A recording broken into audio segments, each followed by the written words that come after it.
on Sunday morning, latkes were sizzling on the griddle at Chabad of Utah as the Jewish community prepared to welcome in Hanukkah. Rabbi Avremi Zippel is program director at Chabad of Utah, the local branch of the largest Jewish outreach program.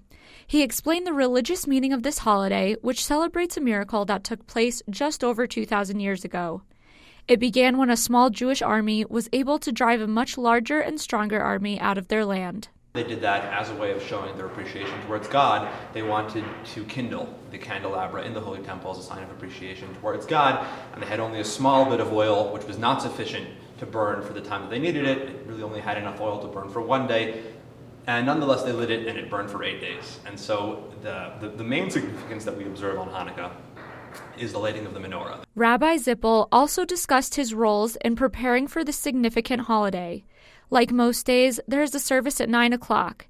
Rabbi Zippel teaches religious school from 10 to noon. Today, in addition to that, we are preparing for our menorah lighting this evening at the state capitol. Tonight we welcome in Hanukkah, so we're preparing 500 potato latkes for that. There's a bunch of small details that need to get wrapped up before tonight. It's a pretty busy time of year. It's one of the most enjoyable times of year. It's a special time of year, and it all comes together today.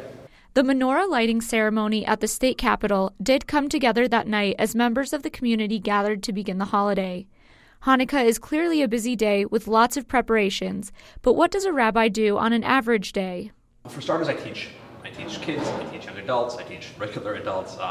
There's a lot of programming. That is kind of my title as programming director. So, producing all of the different holiday events. Obviously, Hanukkah is a very busy time of year. There's a lot of getting people involved and bringing people together, and it's great. It's an amazing opportunity to be able to connect with people and show them the beauty and the joy of their heritage in an embracing way, in a non-confrontational way, and it's a job that I love.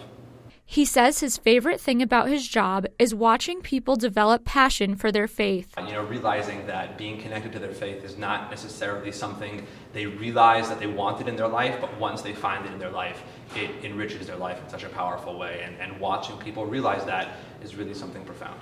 He said he thinks people would appreciate knowing that Utah's Jewish population is growing and thriving. However, he says the numbers aren't only growing, but it's amazing for him to see people also getting more involved with their faith. And we're a vibrant community. We feel welcomed and loved and invited by citizens throughout the entire state. And there's a dynamic Jewish community here in town, which I think once people move here, they realize that and they see that and they get involved in that. And it's, being a rabbi here in Salt Lake City is for me, is the best job in the world. Kaylee DeWitt, ABC4.com.